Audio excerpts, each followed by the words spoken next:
देखिए, बीजेपी के जो लीडर हैं शेड्यूल ट्राइब विंग के, गुजर बकरवाल उनको एक्नॉलेज ही नहीं करती। एक्नॉलेज मीन्स मानती नहीं है। गुजर बकरवाल बीजेपी के सो कॉल्ड एसटी लीडर्स को मानती नहीं है, और जिन लीडर साहिबान ने अभी प्रेस कॉन्फ्रेंस की है उनका अपना आधार ख़त्म हो चुका है, चाहे उनकी कोई भी कंस्टिट्यूंसी क्यों ना हो। मैं आज यकीन से कह सकता हूं कि जो सीनियर लीडर्स की जिनकी हम इज्जत करते हैं, दो बड़े सीनियर लीडर बीजेपी में शेड्यूल ट्राइब विंग के हैं, आज उनकी हालत ये है कि एक का दामाद डीडीसी हार गया, दूसरे लड़ नहीं पाए।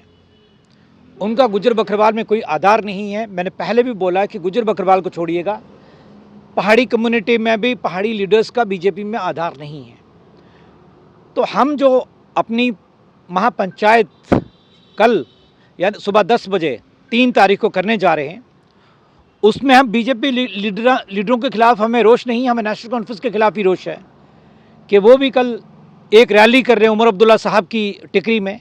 मैं खुद एक नेशनल कॉन्फ्रेंस का वर्कर हूँ, कुछ टाइम लीडर भी रहा, अहदेदार रहा। जमात अली साहब सीनियर वर्कर हैं, लीडर हैं नेशनल कॉन्फ्रेंस के। हमें नेशनल कॉन्फ्रेंस के लीडरों से बहुत बड़ी आपत्ति है, और इस चीज़ को हम आगे लेके जाएंगे कि नेशनल कॉन्फ्रेंस को गुजर बकरवाल को वोट नहीं करना चाहिए, क्योंकि सदियों से हमारे माँ बाप दादा सब नेशनल कॉन्फ्रेंस को वोट करते आए। क्या उनको कल ही रैली करनी थी? ये ऐसा मत सोचिए कि हमें सिर्फ बीजेपी से इख्तलाफ है। जो भी गुजर बकरवाल के काज के खिलाफ काम करेगा, वो किसी भी पॉलिटिकल पार्टी का क्यों ना हो, हम उसके खिलाफ हैं। हम सिस्टम के खिलाफ नहीं हैं, हम ऑफिसर्स के खिलाफ नहीं हैं, हम डीसी के खिलाफ नहीं हैं, हम किसी और के खिलाफ नहीं। बट जो पॉलिटिकल पार्टी गुजर बकरवाल को बांटना चाहती है, उनका वोट लेना चाहती है बिना काम के, हम उनके खिलाफ हैं।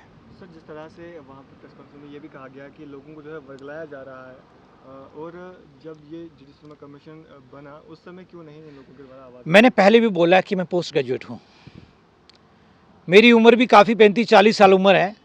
मैंने 3 महीने पहले जीडी कमीशन के बारे में सुना है। मैं एक एसोसिएशन का स्टेट प्रेसिडेंट हूँ, दोदी गुजर एसोसिएशन का।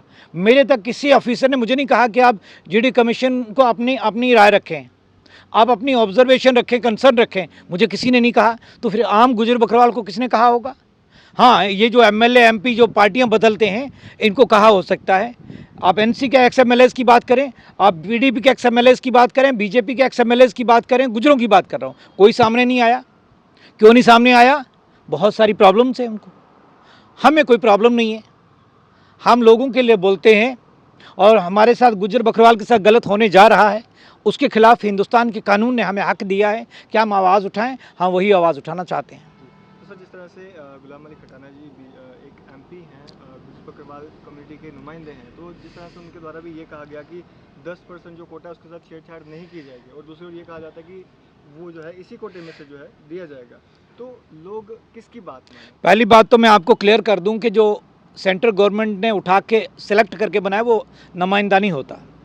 वो गुजर बकरवाल के नुमाइंदे नहीं हैं, बीजेपी के नुमाइंदे हैं। खटाना साहब को बीजेपी ने बनाया, इलेक्शन जीत के नहीं बने हैं। और खटाना साहब हमारे भाई हैं, उनको बोलना है जो उनके साथ किया हमारी गुजर बरादरी के साथ, उनके लिए बीजेपी ने किया वो अच्छा है।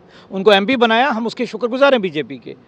अब वो बीजेपी के खिलाफ तो नहीं बोल सकते भाई, वो एमपी बने हैं राज्यसभा के, उस पार्टी में, वो खिलाफ तो नहीं बोल सकें। कहते हैं 10% हम छेड़ेंगे नहीं, तो फिर एसटी क्यों देनी है? कोई और कैटेगरी दे दो, पहाड़ी दे दो, सिर्फ, हमें कोई आपत्ति नहीं है। फिर एसटी में क्यों लाना है? पूरे हिंदुस्तान के गुजर, चाहे वो राजस्थान में है, हरियाणा में है, यूपी में है, पंजाब में है, गुजरात में है, मध्य प्रदेश में है, सारे गुजर इस चीज़ के खिलाफ है।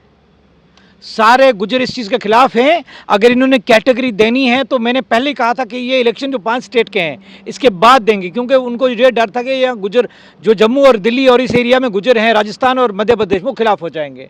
उन्होंने फिर भी वोट नहीं दिया। तो मेरा लास्ट में यही कहना है कि जो पॉलिटिकल पार्टी हमें बांटना चाहती है, अब भूल जाएंगे हम किसी पॉलिटिकल पार्टी के कहने पर भूलेंगे, बंटेंगे। हम एक साथ हैं।